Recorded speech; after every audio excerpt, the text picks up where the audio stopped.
ആ ഹൃദയം കാത്ത് ഒരു 22 വയസ്സുള്ള നേപ്പാൾ സ്വദേശി അനാഥയുമായ ഒരു പെൺകുട്ടി അവിടെയുണ്ട്, ദുർഗാ കാമി. അവളുടെ ശരീരത്തിലേക്ക് ചേർത്ത് വെക്കാനാണ് ആ ഹൃദയവുമായി ഇവിടെ നിന്ന് എയർ ആംബുലൻസ് പറന്നുയർന്നിരിക്കുന്നത്. ഞാൻ നേരത്തെ പറഞ്ഞതുപോലെ സർക്കാരിൻ്റെ ആരോഗ്യരംഗത്ത് വലിയ നേട്ടമാകുന്ന വലിയ ഒരു പ്രധാനപ്പെട്ട ഒരു കാര്യം കൂടിയാണ് സ്വാഭാവികമായും ഇന്നുണ്ടാവുന്നത്. അതുകൊണ്ട് തന്നെ ആരോഗ്യവകുപ്പിനും അഭിമാനിക്കാൻ കഴിയുന്ന ഒരു ദിവസമെന്ന് വേണം നമുക്ക് ഇതിനെ വിശേഷിപ്പിക്കാൻ. നേരത്തെ ഞാൻ പറഞ്ഞു, അതായത് ഇനിയിപ്പോൾ കേവലം അരമണിക്കൂർ, ഏകദേശം അരമണിക്കൂറിൽ താഴെ സമയം മാത്രമാണ് ഇതുമായി ബന്ധപ്പെട്ട വിദഗ്ധർ പറയുന്നത്. എയർ ആംബുലൻസ് എറണാകുളത്തേക്ക് എത്താൻ അവിടെ സ്വകാര്യ ഹോട്ടലിൻ്റെ ഹെലിപാഡിലേക്ക് എയർ ആംബുലൻസ് പറന്നിറങ്ങും. അവിടെ നിന്ന് ഹൃദയം കൊണ്ടുപോകാനുള്ള എല്ലാ സംവിധാനങ്ങളും അവിടെയും തയ്യാറാക്കി കഴിഞ്ഞിരിക്കുന്നു. എന്തായാലും എത്രയും പെട്ടെന്ന് തന്നെ, അതായത് 4 മണിക്ക് മുമ്പ് തന്നെ ശസ്ത്രക്രിയ ആരംഭിക്കാൻ കഴിയുമെന്നാണ് പ്രതീക്ഷിക്കുന്നത്. അങ്ങനെ 4 മണിക്ക് മുമ്പ് തന്നെ ശസ്ത്രക്രിയ തുടങ്ങണം എന്നാണ് വിദഗ്ധരും നിർദ്ദേശിച്ചിരിക്കുന്നത്. അതിനുള്ള തയ്യാറെടുപ്പുകളൊക്കെ ജനറൽ ആശുപത്രിയിലും തയ്യാറെടുപ്പുകളൊക്കെ പൂർത്തിയായിട്ടുണ്ടാവുമെന്നാണ് നമ്മൾ പ്രതീക്ഷിക്കുന്നത്. സുനിൽ സൂചിപ്പിച്ചതുപോലെ തന്നെ ഷിബുവിന്റെ ഹൃദയം ദുർഗ കാമിയിൽ ഇനിയും മിടിക്കും എന്നുള്ളതാണ് ഏറ്റവും എടുത്ത് പറയേണ്ടത്. ദുർഗയ്ക്ക് ഹൃദയ ഭിത്തികൾക്ക് കനം കൂടുന്ന ഹൈപ്പർ ഹെർഡെക്ടി കാർഡിയോമയോപ്പതി രോഗമാണ് ദുർഗ കാമിക്ക് സ്ഥിരീകരിച്ചിരുന്നത്. ഇതേ അസുഖം ബാധിച്ചാണ് ദുർഗയുടെ അമ്മയും സഹോദരിയും മരിച്ചത്. ഷിബുവിന്റെ ഹൃദയം മാറ്റിവെക്കുന്നതോടെ ദുർഗ എന്ന പെൺകുട്ടി അവളുടെ ജീവിതത്തിലേക്ക് തിരിച്ചു വരും. അതുമാത്രമല്ല, സംസ്ഥാനത്തെ സർക്കാർ ആശുപത്രിയിൽ ഇതാദ്യമായിട്ടാണ് ഒരു ഹൃദയമാറ്റ ശസ്ത്രക്രിയ നടക്കുന്നത്.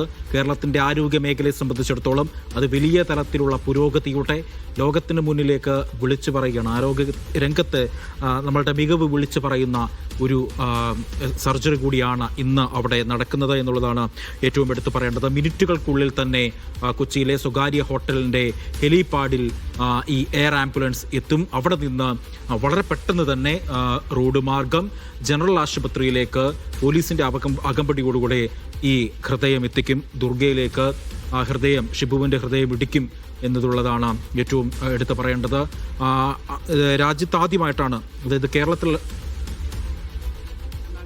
ചില നിയമത്തിൽ ചില തടസ്സങ്ങളുണ്ട്. പക്ഷേ ദുർഗ അവസാനം കോടതിയെ സമീപിച്ചു. ബഹുമാനപ്പെട്ട ഹൈക്കോടതിയുടെ ഉത്തരവ് ഈ കഴിഞ്ഞ മാസം 11-ാം തീയതി ജഡ്ജ്മെൻറ്റ് വന്നു.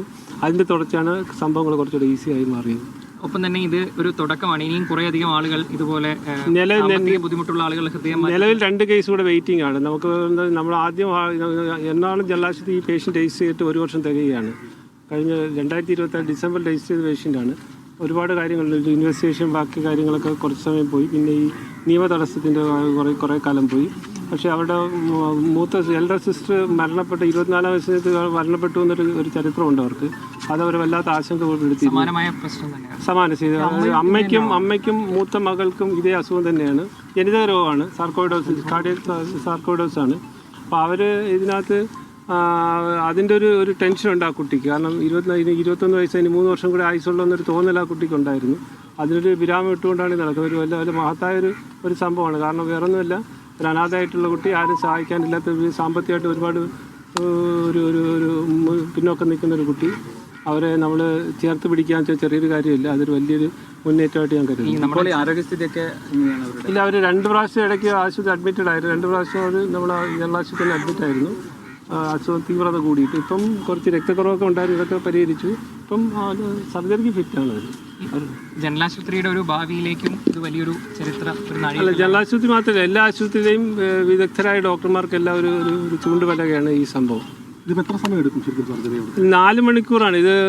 ഇതിന് ഏറ്റവും ക്രിട്ടിക്കലായിട്ടുള്ള ഈ ട്രാൻസ്പോർട്ടേഷനാണ് ഏറ്റവും വലിയ റിസ്ക് ആയിട്ടുള്ളത്. ഈ ട്രാൻസ്പോർട്ടേഷൻ എത്രത്തോളം സമയം കുറയ്ക്കാൻ കഴിയും, അതാണ് ഇതിൻ്റെ അക്സെപ്റ്റൻസ് കൂടുന്നത്. കാരണം ഇപ്പം തന്നെ ഒരിക്കലും ഇല്ലാത്ത മെഡിക്കൽ കോളേജ് ക്യാമ്പസിൽ നിന്ന് തന്നെയാണ് എയർ ലിഫ്റ്റ് ചെയ്തിരിക്കുന്നത്. അവിടെ തന്നെ ഹെലിപാഡ് സെറ്റ് ചെയ്തിട്ട് അത് അവിടെ തന്നെ ലിഫ്റ്റ് ചെയ്തിരിക്കുന്നത്. അപ്പോൾ അതിൻ്റെ ഞങ്ങൾ അത്രയും കരുതലോടെ കാണുന്നു എന്നുള്ള ഏറ്റവും ആയിട്ടുള്ള കാര്യമാണ്. അങ്ങനെയാണ് സംഭവിച്ചത്. സാറിന് എയർപോർട്ടിൽ നിന്നാണ് ലിഫ്റ്റിംഗ് വരുന്നത്. മെഡിക്കൽ കോളേജ് ക്യാമ്പസിനകത്തുള്ള ക്രിക്കറ്റ് ഗ്രൗണ്ടിൽ നിന്ന് തന്നെ ലിഫ്റ്റിംഗ് വന്നിരിക്കുന്നത്. അത് ആകെ 4 മണിക്കൂറേ കളയാനുള്ളൂ. ദൂരം വളരെ കൂടുതലാണ്. ട്രിവാൻഡ്രവും കൊച്ചിയും തമ്മിലുള്ള ദൂരം 1 മണിക്കൂറിൻ്റെ ദൂരമാണ്. അതും അങ്ങോട്ടേക്ക് എത്തിക്കാൻ നമ്മൾ അനുവദിക്കപ്പെട്ടുള്ള സമയം 5 മിനിറ്റാണ്. 5 മിനിറ്റ് ആകുന്ന ട്രാൻസ്പോർട്ടേഷൻ പൂർത്തിയാക്കാനാണ് ഒരു ഉദ്ദേശം.